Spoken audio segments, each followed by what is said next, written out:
Welcome to Perspectives in Peds, or PIP for short, your go-to podcast for insights into paediatric practice. From clinical approaches and emerging research to the everyday wins and challenges, we bring you OT perspectives that inform, inspire and spark conversation. Welcome to Pipcast, Em and Caitlyn Cowie. Hello. Hey, Jack. This is hopefully going to be a interesting episode. We're doing something a little bit different and we're going to chat about the cost of good therapy. So I guess to set it up and why we thought that we would do this episode is mainly just because there's been a lot of talk around the NDIS and the price cap being frozen for 7 years, and then the extra blow of the travel cost being halved in terms of what we can bill out. So I guess in the media, there's been a lot of rhetoric around therapists pocketing $193.99 an hour, which is the NDIS price cap. But we know that's not actually how it works. So we know this number is business income. And we thought that what we would talk about is breaking down what really goes into a therapy session. So I guess looking at some billable KPIs, what good therapy actually looks like, and why we can't bill every hour of our week. Yeah, and I think that's a good place to start in terms of price versus cost. So the price of attending a session that's 1 hour is the $193, but the cost for us to give you that session is way more than $193. Yeah. So you're actually not paying my hourly rate for me to see you. It's the cost of the service. So If only. I would love to be on 193. Yeah. I don't know about you guys, but that would be amazing for an hourly rate. Aren't? Oh, no. Jackie. We need to have a conversation. Yikes. So I guess to kick it off, what proportion of a therapist's week at the moment is realistically billable? And why can't we just fill 38 hours? It seems like from what we could find, anywhere between 50 to 80% of the week seems to be about the average billable hours spent. Which is a huge range. Yes, absolutely. And I think it's really takes into consideration, you know, we were talking earlier, some businesses, they really work in the school term and then they have a quieter school holidays, whereas some people might have a really consistent average across the 52 or minus your leave weeks per year. And I guess in that settings, it's going to kind of vary depending within that. Whether you're sitting down that lower end or that higher end, but as well depending on the level of experience of the therapist, what type of billable work that looks like, if it's on-site versus, traveling to different locations, you've got to factor in all of those different considerations too. Yeah, the type of service and the type of clients you're seeing. Also, how many clients you actually have in your caseload. Yeah. So some clinics operate under a weekly, some do only consult work, some have fortnightly sessions. So how many clients you're actually looking after can be a huge factor that can impact on KPIs as well. And admin support. Are you the person actually charging, swiping people's cards at the end and invoicing and chasing unpaid invoices, or do you have a really big admin team? Because that can be a big factor as well. Yeah, hugely so. If I was in charge of all the invoicing and everything, like there is no way I could be seeing as many billable clients as I do, because that's not my strengths, and I know that would cut into a huge amount of time. So that's a really good point. Yeah, so what are some indicators of what is realistic, I guess? So it definitely does depend on the therapist at the time. But I mean, I guess I can give you our rough overview. Obviously, everyone's different. So because Em touched on it before, but as the team at the moment, and this may be different for different teams, obviously, we prefer to have a bit of a busier term and then a more chill school holidays. So I think we bill, you might have to correct me, is it about like 68% of our week, 70% of our week during the term? Thereabouts. Yep. And then it's like 30% on holidays, but basically it averages out to 57% across your like 48-week year, once you after you leave. So we sit down at about 57%. But again, everyone will be quite different. So I think that it definitely does depend as well on the experience level of the therapist. So if we have any new grads listening, we certainly wouldn't want you starting at around that 70%. That certainly wouldn't No be way. that would not be the recommendation. No. You'd want it to be much lower and graded up. So I feel like I'm giving a bit of an evasive answer, but it almost depends on if you work in a team, what sorts of things you can accommodate based on that team. But I don't know, do you have a more specific? Well, I think the second part of that question, Jack, is like, why can't we just fill the 38 hours in the week, right? Because in theory, we just fill the 38 hours. That's more money for the business. Yeah. Can all have pay rises. That would be great. But that's just not reasonable or sustainable. And I know if I was doing a 38-hour week of 38-hour billables, I would be a shocking OT. Like, I really would. Also probably a non-compliant one. Yes, also probably a non-compliant one. And if APRA's listening, I'm definitely am compliant.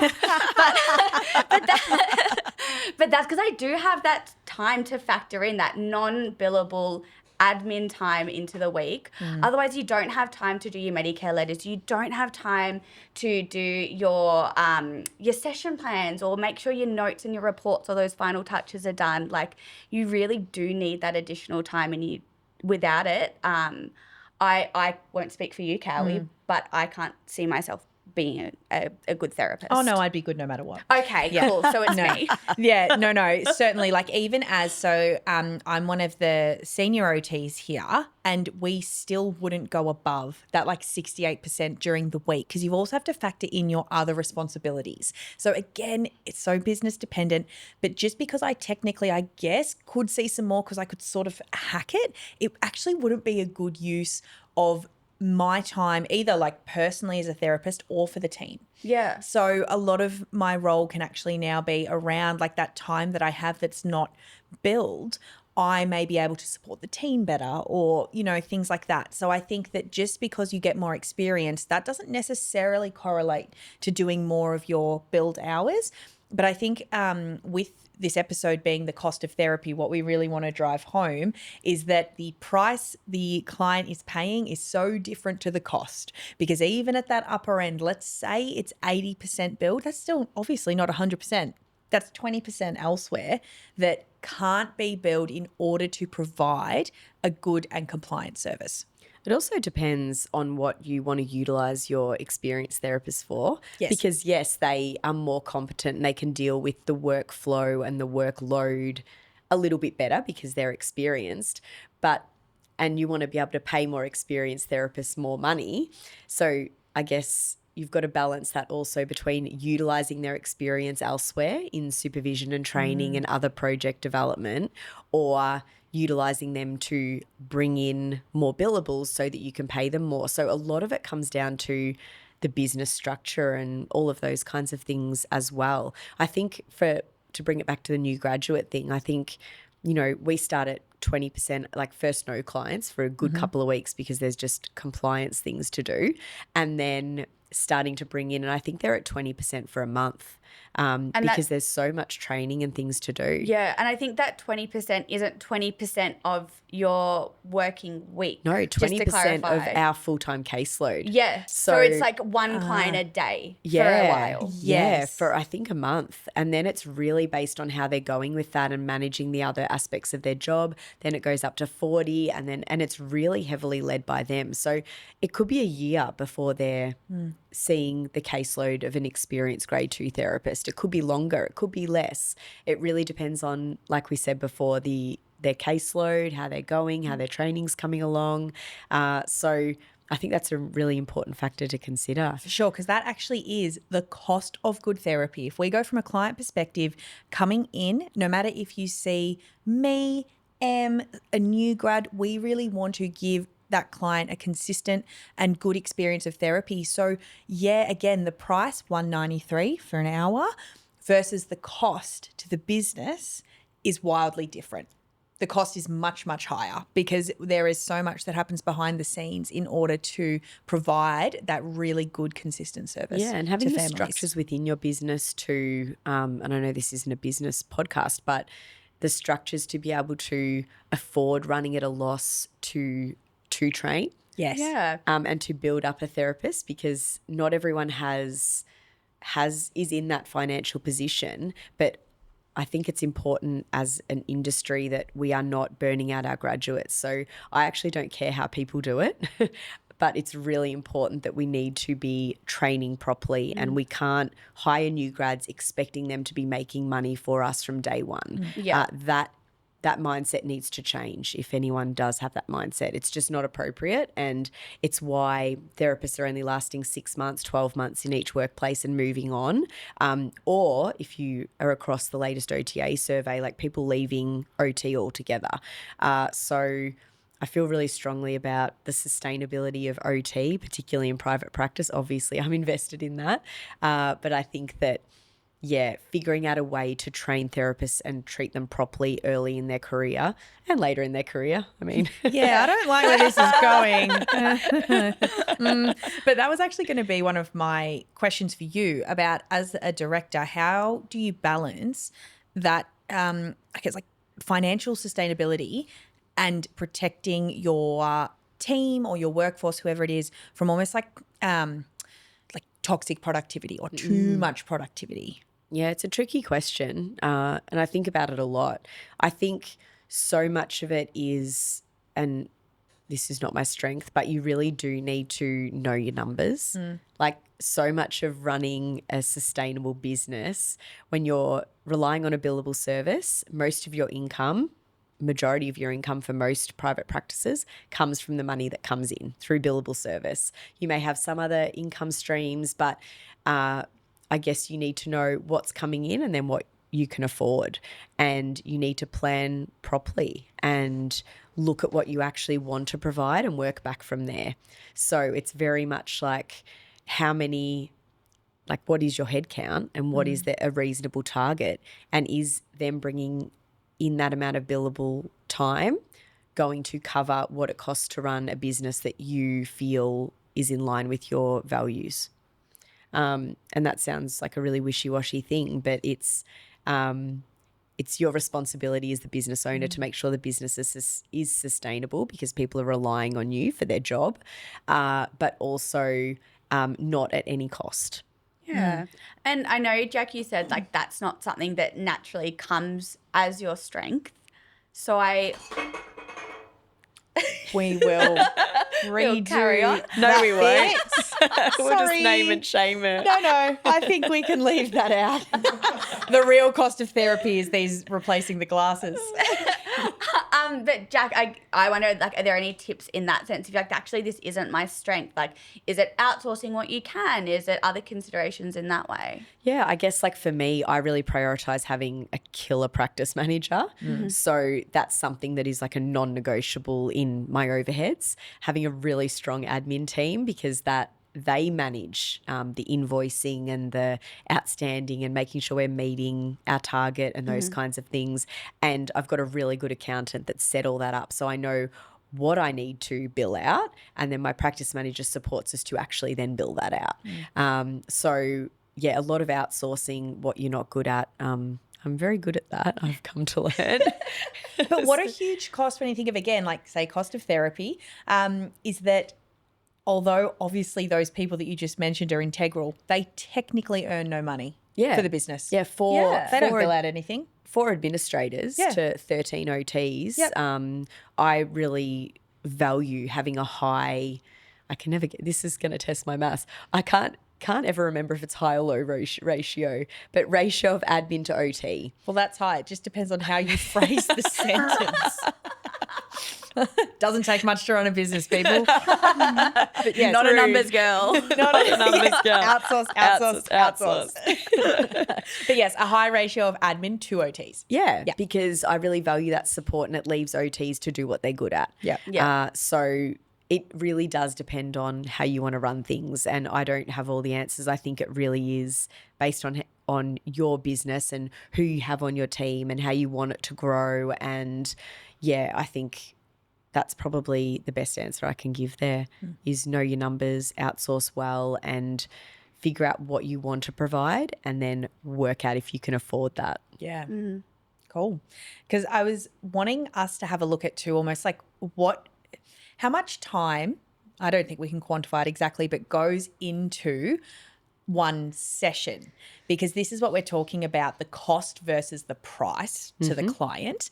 And it's something I know we all feel very passionate about. And I think, again, if you're up with the news or even just watched even a bit of it, you might have seen, as I would say, that especially OTs, but allied health as well, has just really been dragged recently and scapegoated in terms of overcharging and things like that in the private setting, which, you know, just makes me feel, I'm sure all of us, but very, you know, it's quite demoralizing when you're doing your best work. And I also feel like because it's private, the money now comes from the client with the NDIS, because most of our clients now are NDIS.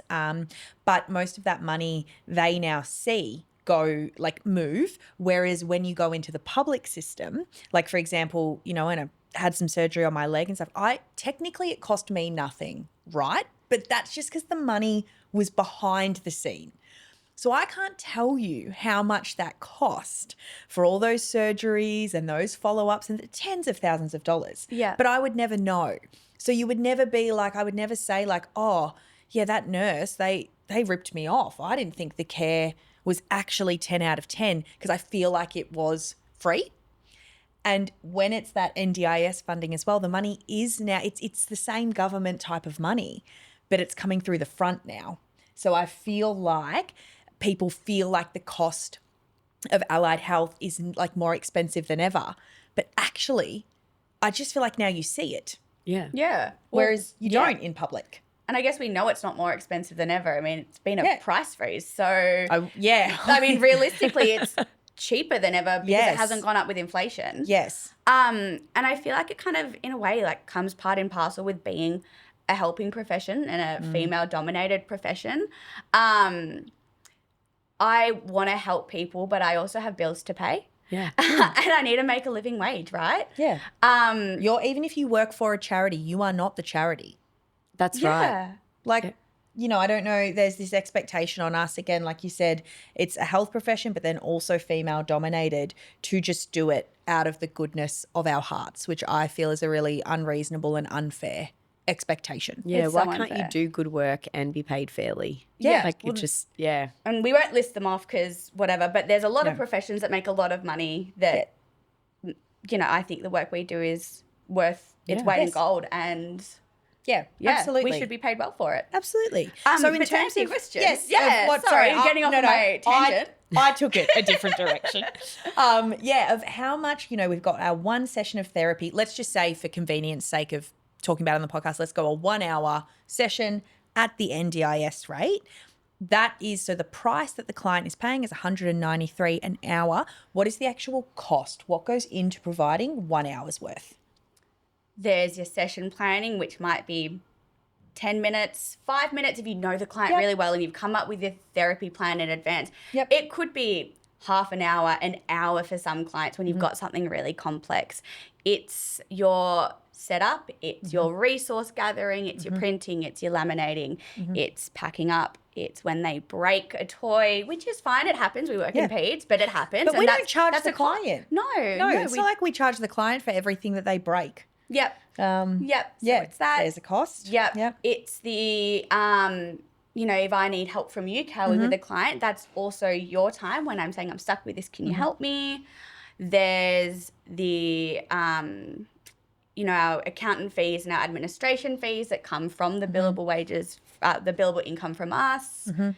There's probably more that I can't think of. Oh, if we're talking about all the costs. I should have, no, you're right. I should we have could said, probably talk about, you know, the fact the carpets are clean, the cleaners that come in. And we could talk about, admin support. We could talk about accounting fees. Like there's huge costs. I guess even if we narrow it down to what, I guess, what we actually charge the families for, like Em said, it's all those things in preparation, the planning, the setup, the all of the things that happen before, reading the family's update that comes through, those things. And then you've obviously got your notes, which we really value. We send our notes to our families. So they're not just crappy soap notes in a file. They're genuine written notes with recommendations. So that's what we're able to put on the invoice? Yeah, so you've got your billed time in terms of like your session, and then your billed non-face-to-face that requires being attached to that session. Again, like that's good therapy. That's also compliance. There's other things. But I would love to know, what is the cost that we cannot That is still bill, client related. that is still client For us, related. Medicare letters? Yep, providing a service. that we CPS can't bill. calls. They take an enormous amount of They time. do. Yeah. Yep. I would say the informal discussion that happens relentlessly before, sometimes during, after sessions.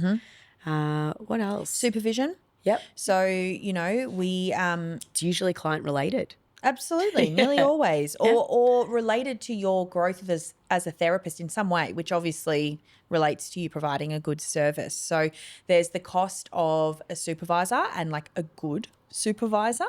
So there's that. So, supervision, if you go externally too, can really range anywhere from, like, I know it's all different, but $250, $300 an hour would be really reasonable for a very good supervisor. So there's that cost, whether that's weekly, fortnightly. The informal discussions are attending professional development. So you have to, and that especially I would say to any business, but I know if you're a sole trader especially, not only do you have to pay for the PD, but you're taking that time off of billable work. So it's like a double hit. So that is a huge cost. Paying my APRA and OTA fees and indemnity insurance fees, those things. What else have we got? Again, I'm sure you could go super far, but there is so much to actually do with providing a good service that would never touch the bill, that like what we bill out for the client, and nor should it. I'm not saying that it should. That's the other thing. I'm just saying that I wish that people understood that the price of a session versus the cost of providing it is wildly different. Can confirm there is no therapist that where the cost of that 1 hour is $193 that is even touching the sides of getting that as their hourly rate. It's just not a thing. No, it's really not. I think also, like, even if in bigger businesses, there's obviously a lot of infrastructure, like admin support. And for me, it's me running the business. Yes, like actually, you bring in I bring in nothing. nothing. Yeah. I think I know our next business step. Cut the fat, people. That's another thing you can do. Back on the tools. Yeah. So, and I know I'm not sitting around twiddling my thumbs. I'm back in the business. I've got a little one, but I'm back 4 days a week. Yeah. And there is not a chance that I could see clients. And I have business mentees, so I still even need to look for ways to bring in income as well. So, there's lots of those kinds of costs that are associated. And I won't bore everyone with the details, but there are enormous costs to running a business in terms of outside of what just to be a good therapist, what the girls have spoken about, but the rent on the building and garbage collection and all of those kinds of things, paying for PD, recruitment. Goodness me, CCADs are not cheap, and I know there's a lot of OTs that are out there trying to recruit at the moment. So all of those kinds of things, that's what it costs to run a business, and the only way most businesses make money is through what the families are paying for that service. So we like to think that all of those things are essential to the business. We certainly don't have state-of-the-art facilities or anything like that. So, I think that it's an important point to make, and I know there's a lot of business owners that are really keen to be transparent about that. I've seen lots of graphs out there around what it costs to run a business, what profit margins are looking like, anywhere between 5% to running at a loss at the moment. So there's lots of business owners that would happily open their books to the government and to policymakers and say this is actually what it costs to provide really good therapy. So now I'll get down off my soapbox and we'll go on to the next question. Cool. So I guess that's what it costs to deliver a good therapy session, what it costs to be a good therapist, and then what it costs to run a business. So I guess if we talk about how can clinicians advocate for recognition of these tasks when, I mean, it's easy for me because I was an OT. I was an OT, practicing OT till very recently. So a lot of businesses aren't necessarily owned by clinicians. How can clinicians on the ground advocate for all of these things that we've just spoken about? I think one thing that could be really beneficial is actually like mapping that out if you need to. And Jack, like you just said, were an OT, so you kind of get it. But actually, like looking at your week, actually that putting in, that CPS call took half an hour of my time, and that's important that we put that down somewhere and map it out and go, actually, I'm not sitting around twiddling my thumbs. I'm not, scrolling on TikTok. I'm using all of this time to do so many different things. And yes, this percentage of it is billable work. But what else am I doing? If you say have a manager who doesn't get that, or recording what's going on out of hours, if that's kind of the position that you're in, and going, actually, I've been working till 7 p.m. every night to finish these reports, and this isn't working. And Jack said, not on the app, but we were just talking about it more earlier, that the true cost of therapy are things that, you've got to use your OT brain for as well. Like things that, so when Em's talking about tracking things and trying to accurately represent your week or your day and what's happening, think about what you've had to use your OT brain for and pop it down, because that is contributing to providing your good therapy. So yeah, putting in that 30-minute child protection call that you've had to do. I think that when we actually show what it takes to deliver good therapy, that's where we actually more have like, a solid foundation to say, no, actually, in order to provide this 1 hour service, this is the amount of time that was required. You actually need some, I guess, data's the word, to be able to show so that you can advocate for it. I think another easy thing to do, which I am guilty of not doing, there'll be some sort of word for what it is when you think everyone else will do it, so you may not need to. Signing the petitions and stuff that go around. Really easy. I've recently signed a few. There were a few months ago from OTA.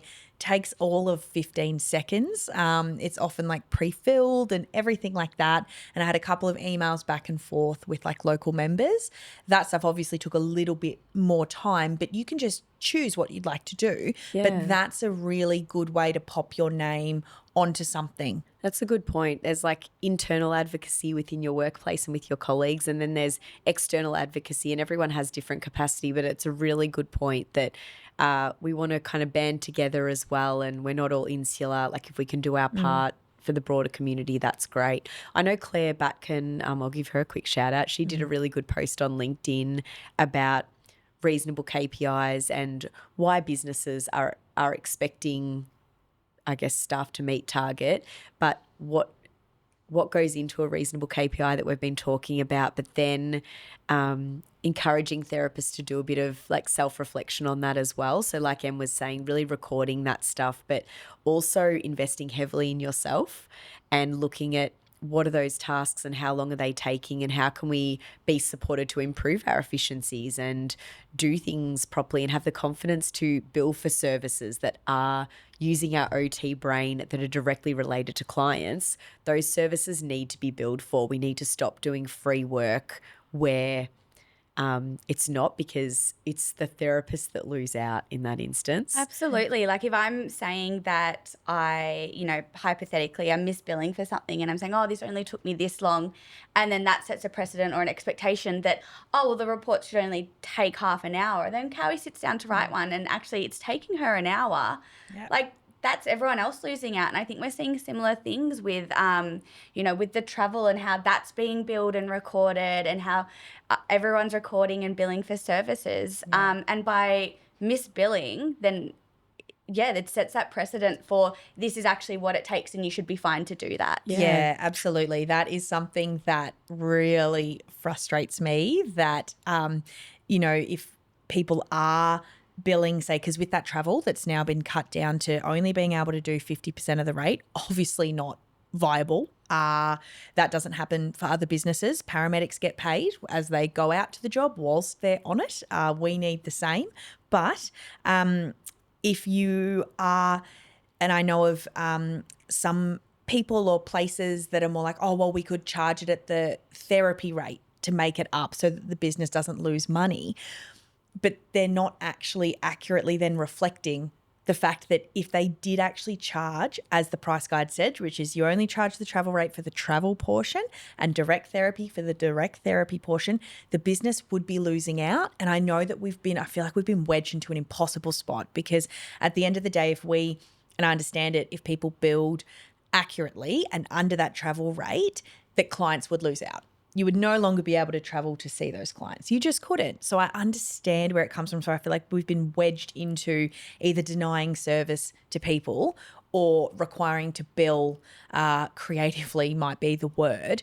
But then the NDIS think that we're able to do it. Yeah. Because people are technically making it work, but not in the way that you should. So then it sets this precedent for being like, well, other businesses can do it. They haven't lost money. Or targets being shifted to financial billable targets as opposed to time-based targets. So then if you're only billing out 15 minutes, even though you've travelled half an hour, to meet your billable target, you would need to do another 15-minute travel. So then you're absorbing that. So your KPI isn't truly anymore 55%.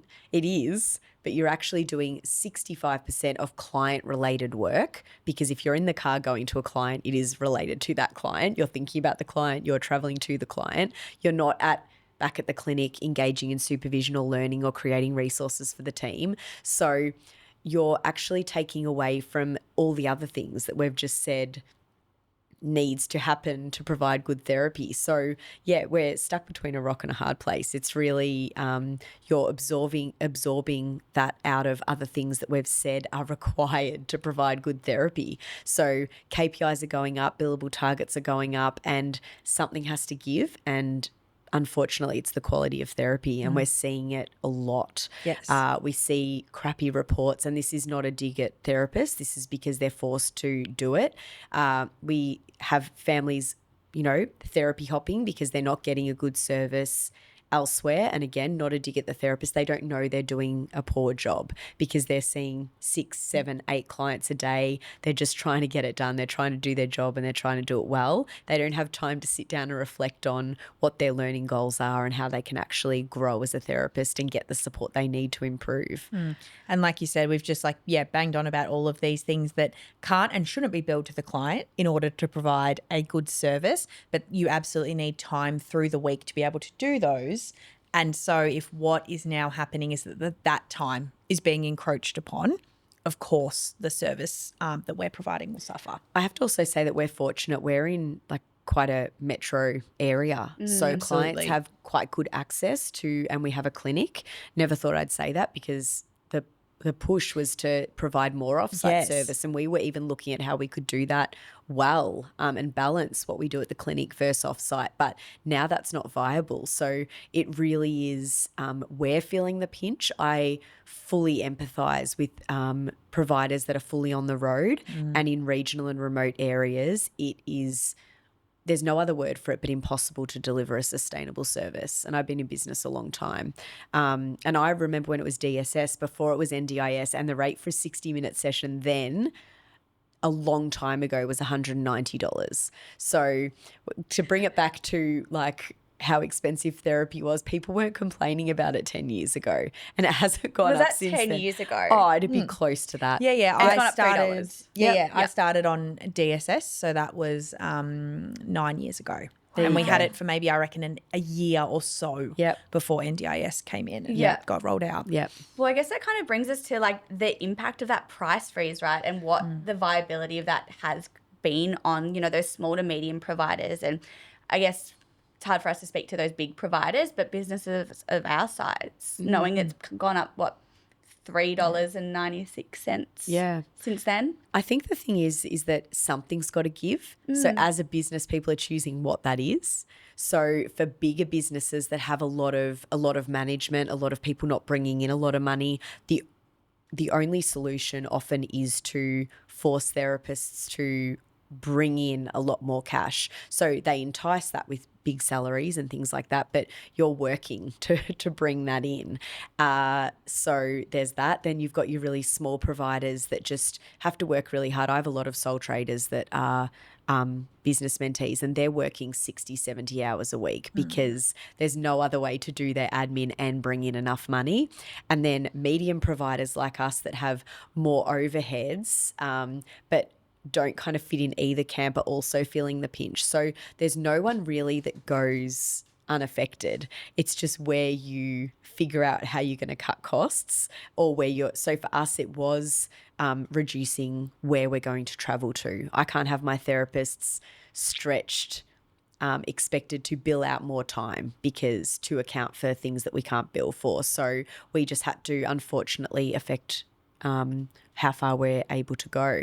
And we did have to slightly put a bigger emphasis on what we bill for in terms of the clients. Things that we were able to absorb, we just can't anymore. So we do need to bill in whole for notes and prep and all of those things that are related to that client. And I think, it's really figuring out what that looks like. I'm not happy to compromise on increasing KPIs because I really value the other stuff in terms of what we have here. But that's a luxury at the moment, it's a too, luxury, though, isn't it? Because we are on site. Yep. That's the thing. I can absolutely imagine that for people working like that rural, remote, you just don't have that luxury at the moment. And we also have other income streams that are not a big proportion of what we offer as a service, but they are there. So we're very fortunate in this climate, and we are not we're not immune to the issues and the pressures that are happening as well. Well, that's it, isn't it, too? Like we're not doing, amazingly well as such. Like you think about that profit and stuff, but we're so lucky to not be completely losing out. But that is saying, and we're mainly on site and we have other income streams and we're just doing it. Like we would be the exception, not the rule. Absolutely. And the OTA survey, for anyone who finds that interesting, please go and look at it, because it really shows where the industry's at in terms of the sustainability of it. It's very depressing, for lack of a better description. Well, I guess in terms of like the risks to therapy under the NDIS, like that price freeze and the impacts that it's had, what do we feel like, I guess, are going to be some really big outcomes if therapy is just not sustainable under that price freeze? What a huge question. I think ultimately who's going to miss out is going to be families. They're the ones that are going to be, oh, hi, Mace. Macy's just made a cameo. They're the ones that are, especially families in certain areas, they're going to be really hard done by. And I think there's just going to be the families that even if you can get in with a therapist, there's potential that there'll be a poorly trained one, there'll be an overworked one, or that there'll be such huge turnover that there's never any consistency for those families, which we know impacts on therapy as well. So they're the big impactors. We've also got obviously our clinicians, and I say OTs because we're an OT clinic, but all clinicians, our physios are incredibly hard done by. Absolutely. Then you've got all your music and art therapists. They've been absolutely raked over the coals. Psychologists, physios, dietitians. I don't want to exclude everyone because I know we've got a variety of listeners and they are all very hard done by. And employment in the private sector is going to be threatened. And that's really hard. And we've got incredible therapists that work in this industry in disability and don't want to go into other industries. They don't want to go into workplace safety necessarily. They don't want to go into medico-legal. They don't want to go into aged care necessarily if they're in pediatrics. So we've got so many phenomenal therapists at the moment in pediatrics, in community, in disability. And I hate to think what that will do to the industry. Be an easy switch into medico-legal at the moment with the report requirements from NDIS. I can slide right on over. Yeah, I mean, and that's the thing. So many OTs are spending a ridiculous amount of time in ART tribunal hearings. It costs more to write the report for what we're requesting sometimes. And we don't do like a heap of assistive tech here. So I know other providers will feel this a lot more. But sometimes the report and the documentation they're requiring costs more than the item. Absolutely. Like, for goodness sake. Ridiculous. That's so true. Yeah. Wild. Anyway, I guess Like, sorry, go I on. guess, what do you wish families or policymakers knew about what it takes to provide good therapy? I know we've said it a number of times, but I really wish the policymakers knew that it was more than just the billable hours. Like, I can't hammer that point home enough. Like, there is no way that 38 hours in a week means it should be 38 billables. Like, it's just not possible. Not if you want people to stay in a job longer than 6 months. Yeah, and I think that that is that the price of the therapy is not reflective of the cost of providing a service. That would be the biggest thing I would love everyone to know. And I think that, and I understand it because, I pay for private services too. You see that money leaving and you're like, whoa, that is so expensive. But it's costing similar, maybe even more, I don't know. In the public, you're just not seeing it. So I think that the price and the cost is different. I really want them to know that. And that in order to provide good evidence-based, good clinical care that we're all being paid to provide, there are non-billable items that must be happening every week, every day, every month, every year that allow us to be able to provide the therapy that we want to provide and that clients deserve. Also, majority of OTs actually give a shit and are doing a really bloody good job. And yes, there's a few bad apples in every industry, but I am so sick of being lumped in with those very small minority. I think that OTs, we don't go into OT for any other reason than wanting to work with people.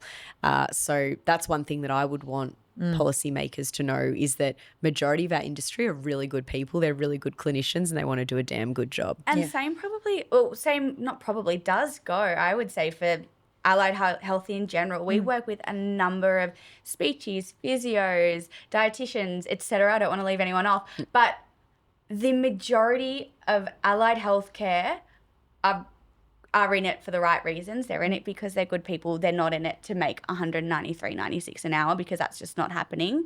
And it really is those few bad apples that kind of give off that perception of maybe what the media are kind of perpetuating in some instances. Yes. Yeah, we really hope this episode you've just been kind of nodding along and feeling like we're making some good points and that we're just putting our voice out there. We created this podcast because we wanted a platform to share our perspectives. So this is one. But I guess we also want to leave on a real positive, constructive note. And I guess, what are some tips that you guys have for OTs to protect their well-being and professional growth whilst being able to meet their KPIs and really contribute to business sustainability in this time?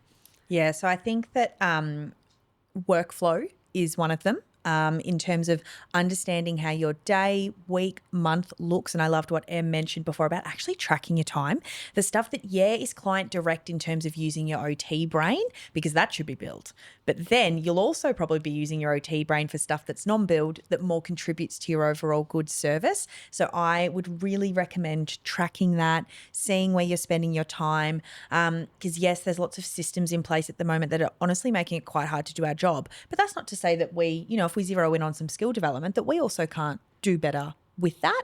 I think really taking stock of your time and where you're using it gives you a really nice spot to be able to advocate for whatever it is that you need. What about you, Em? What's your hot tips? Well, I guess off the back of that, like having a look at that and going, if my time is blowing out in my note writing or in this skill, taking that to supervision, and actually on supervision in general, having good quality supervision that is not line management or, your performance management, but that is actually constructive to you as a therapist, and using that well.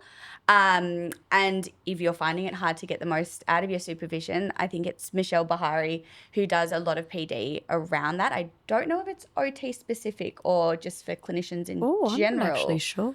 That is a great question. But I don't know. But Hit us up in the comments and yeah. let us know. But No, I'm thinking about it too when I did our training as well. It's allied, it's health. yeah, Great. Yep. So it can be for anyone. Yeah, but so she that, does leaning getting on the tools most like out that. of supervision, PD, as well as there's a big responsibility to provide good supervision. So if you're a supervisor, she also runs really great training in that space. Great. Anything else? well, what would have you got anything, Jack? Look, I think overall well-being is really important. I think having balance is really important. So being able to, and this is pot calling the kettle black, but actually switch off and use your notifications to your benefit, being able to hold really good boundaries. And even as a practice owner, I can honestly say that I hold any work that I do outside of work hours, I do because I choose to, or because I like that flexibility. I've let things go during the week and I chose to do that because I wanted to spend time with the team. So that's my choice, but I feel like I've got good balance, and I think it's important for me to model that for my team. So that's probably my tip, is prioritize your well-being and make sure that you're switching off. And that's a good one in terms of what you just said, like it's informed choice or doing things on purpose. It's okay, or not okay, sorry. I would say it's unreasonable, I would say to people, you can never do a minute outside of your hours. I've never met anyone where that's happened. But if you're choosing to do that for whatever reason, please try to make it an informed choice, not because you're drowning under all of this work, because the build stuff is not being billed as it should, and perhaps the true cost of therapy is not being taken into account by yourself, your manager, whoever it is, and they know that you need all of that time around it. So, yeah, so I think like one of the key takeaways is really to know your strengths and weaknesses as a therapist, set really good goals, set really good boundaries that you know are in line with those goals. So like Em said, like develop goals where you could work on something and you could improve your efficiencies and really use clinical supervision well, but then also advocate for yourself where you just know the work isn't reasonable. And from my perspective as a business owner, I think to other business owners, just take this time to also be kind to yourself, especially those that I know are doing a really good job and really trying to navigate a tricky time. So lean on other people for support as well, and revisit things, think flexibly, rethink how you're doing things, because I think as an industry we're a really resilient bunch. OTs, we're like born problem solvers. So I think we're going to be fine. It's just a super frustrating time. So thanks for joining us on this episode. I found it really interesting and therapeutic. So we'll see you all next time. thanks, Jack. Bye. Bye.